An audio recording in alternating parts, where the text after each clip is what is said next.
Sveiki, gerbiami klausytojai. Šiandieną aš norėčiau aptarti vieną citatą, kuri yra užrašyta Jono Evangelijoje 1 skyriaus 18 eilutėje. Aš ir nuo jos ir pradėsiu. Dievo niekas niekada nėra matęs, tik tai viengimis sūnus, Dievas, Tėvo prieglobstyje esantis, mums jį atskleidė. Pasak apaštalo Jono, Jėzaus vieno mokinio, jis teigia, kad Dievo niekas niekada nėra matęs. Manau, kad jis turi pagrindo tam pasakyti. Kadangi jis pabuvo šalia Jėzaus Kristaus, jį analizavo, kalbėjosi ir bendraudamas su juo jis daug ką sužinojo apie Dievą. Pasak 1 skyriaus Jono Evangelijos, pradžioje buvo žodis. Žodis tapo kūnu ir gyveno tarp mūsų. Taigi, padarant santrauką iš tų pirmų tekstų Jono Evangelijos, galima susidaryti tokį paprastą atsakymą, kad Dievą matė tik tai Dievas. Kadangi Jėzus yra žmogiškame kūne įsikūnijęs Dievas, tada faktiškai tampa aišku, kad kai Jėzus atėjo į žemę, jis vaikščiojo, tai jis buvo vienintelis žemėje vaikščiojantis žmogus, kuris matė Dievą. Apie tai jis yra ir pasakęs savo oponentams, kuriems pasakė, kad jūs nesat matę Tėvo. Daug žmonių žemėje kalba apie Dievą, bet iš kur jie žino, koks tas yra Dievas? Iš kur jie ima informaciją, jeigu nei vienas nėra matęs Dievo? Žinoma, mes žmonės kalbame iš kažkokios savo subtilios patirties, kada mūsų gyvenimą sukrečia kažkokie įvykiai, antgamtiniai reiškiniai, arba paprasčiausiai, kada mes meldžiamės, kreipiamės į Dievą ir Dievas mums atsako į maldą. Taigi mūsų patirtis būna dažnai siejama su tuo, kiek mes Dievo patyrėme asmeniškai bendraudami su juo ir gaudami iš jo atsakymus. Bet fiziškai realiai nei vienas žmogus žemėje nematė Dievo ir matyti negali, nes jeigu žmogus pamatytų Dievą savo šlovėje, jis sudegtų. Taigi daugelis žmonių skelbia Dievą tokį, kokie įsivaizduoja, arba kaip jį supranta, arba kažkur skaitė, arba kaip jie suprato medituodami ar melsdamiesi. Galbūt kitas žmogus priėjo kažkokių išvadų, tiesiog dėliodamas matematinės išvadas, kažkokius stebėjimus aptardamas. Taigi visų mūsų žmonių kalbos apie Dievą, jos yra susietos su mūsų kažkokia tai patirtimi.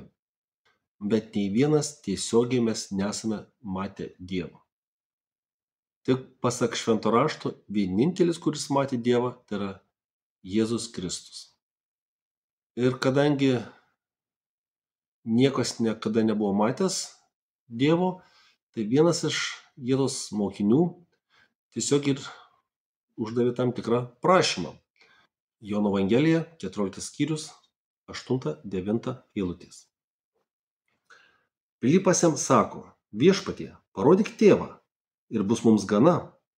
Jėzus tarė, jau tiek laiko esu su jumis ir tu, Pilypai, vis dar manęs nepažįsti. Kas yra matęs mane, yra matęs Tėvą. Tad kaip tu gali sakyti, parodyk mums Tėvą? Iš šio teksto, iš šio Jėzaus pareiškimo gana aiškiai galima suprasti, kad jeigu mes kažką norim sužinoti apie dangišką Tėvą, apie Dievą, mes turime pažinti Jėzų Kristų. Ir Jėzus šitą mintį aiškiai išreiškė Jono Evangelijos 17 skyriaus 3 eilutėje, tada, kada jis meldėsi. Štai jo žodžiai. O amžinasis gyvenimas tai pažinti tave, vienintelį tikrai Dievą ir tavo siųstąjį Jėzų Mesiją. Jėzus aiškiai pasakė, kad norint pažinti tėvą, norint turėti amžiną gyvenimą, reikia pažinti tą, kurį tėvas siuntė, tai yra Jėzų Kristų, Mesiją. Truputėlį ties šią mintimį reikėtų sustoti. Ar kartais netrodo mums žmonėms, kad šis Jėzaus pareiškimas per daug įžūlus? Kaip jis, būdamas žmogus, gali sakyti, kad aš esu tas, kuris tobulai atspindi dangišką tėvą arba Dievą? Mums žmonėms gali atrodyti, kad jis labai savimi pasitikintis. Ir turbūt taip ir būtų, jeigu tokius žodžius kalbėtų bet kuris kitas žmogus. Tačiau Jėzus buvo ne šiaip savo žmogus.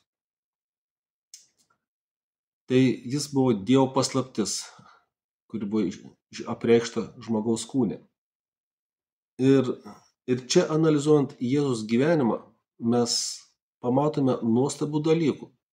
Mes matome, kad Jėzus, kuris mums atrodė kaip žmogus, jis, aišku, fiziškai ir buvo žmogus, bet jame buvo dvi prigimtis - dieviška ir žmogiška. Ir mums, žinoma, tai suvokti yra neįmanoma. Bet žvelgiant į Jėzus gyvenimą, mes matome, kad jis darė tokius darbus, kurių negali padaryti joks žmogus.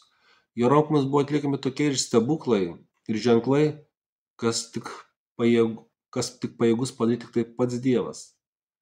Tad analizuojant jo gyvenimą, laiką, kada jis buvo, pranašystės susijęs su juo, mes aiškiai matome, kad jis tikrai buvo Dievas, kuris, kaip parašyta, tapo kūnu ir gyveno tarp mūsų.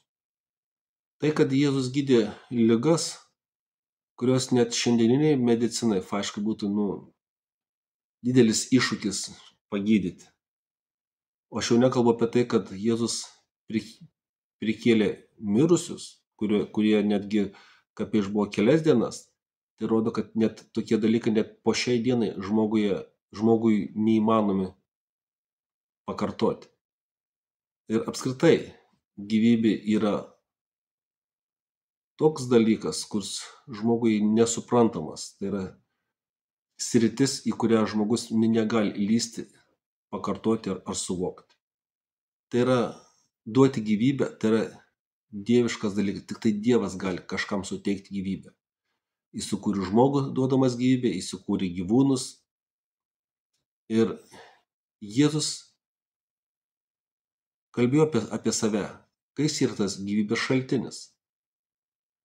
Jono Evangelijoje 14 skyriuje jis yra pasakęs tokius žodžius 6 eilutėje. Aš esu kelias, tiesa ir gyvenimas. Kiti vertimai sako gyvybė, aš esu gyvybė. Taigi Jėzus buvo tokia asmenybė, kuris vienintelis geriausiai žinojo, kaip atrodė dangiškas tėvas, kaip atrodė Dievas, ir tik jis galėjo tai atspindėti ir pasakyti. Todėl jis, kada pasakė Pilypui, kas matė mane, tas matė tėvą, tai nebuvo kažkoks įžūlus pareiškimas, tai buvo tikra tiesa. Ir čia mes žemėje žmonės galime tik liudyti šitos žodžius, ką matė apaštalai, ką evangelistai užrašė, ir tuo dalintis. Ir tai saugotis nepridėti nieko nuo savęs, nes jau tada bus iškreipti dalykai. Apaštalas Jonas 1 Jono laiško 1 skyriaus pirmose 2 eilutėse Jonas užrašė tokius žodžius.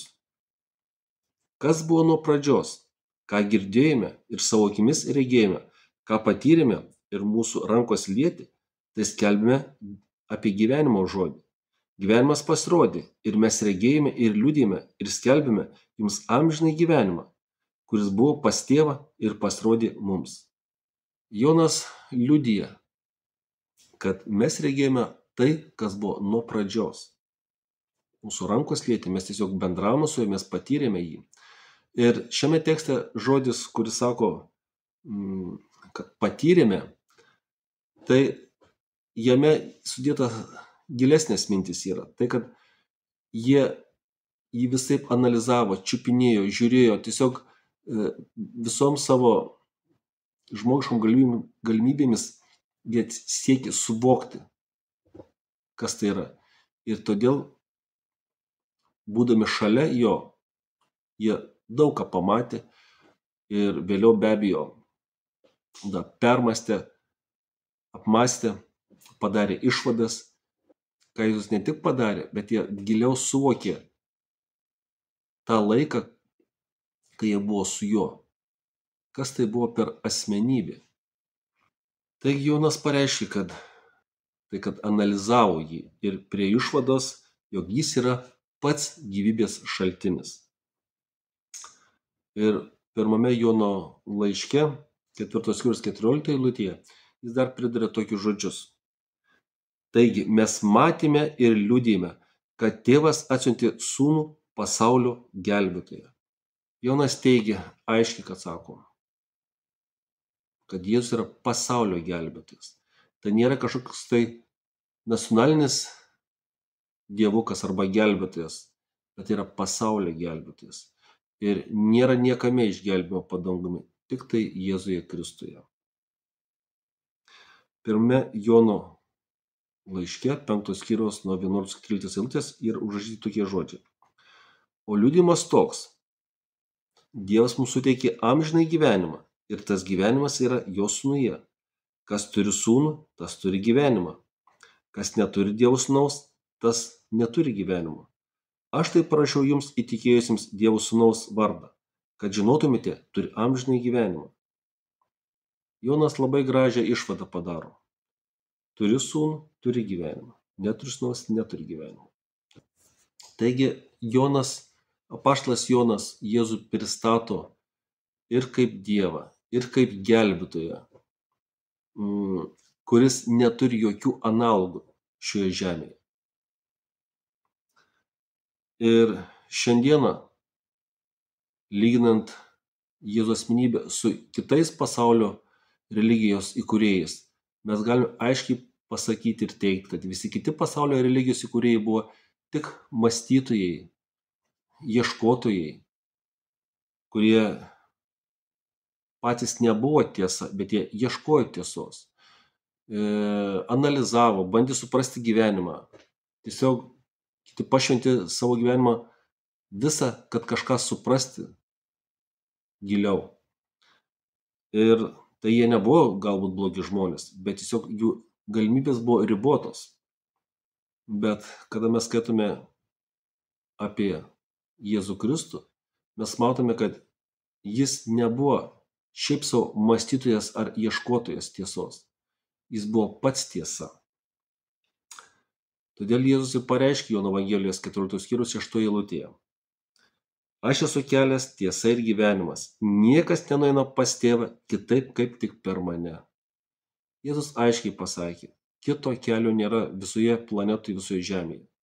Mums galbūt norėtų surasti kitų kelių. Ir šiandien yra daug pasaulyje žmonių, kurie įsivaizduoja, kad visos religijos yra geros, jos visas veda prie Dievo, prie išgelbėjimo.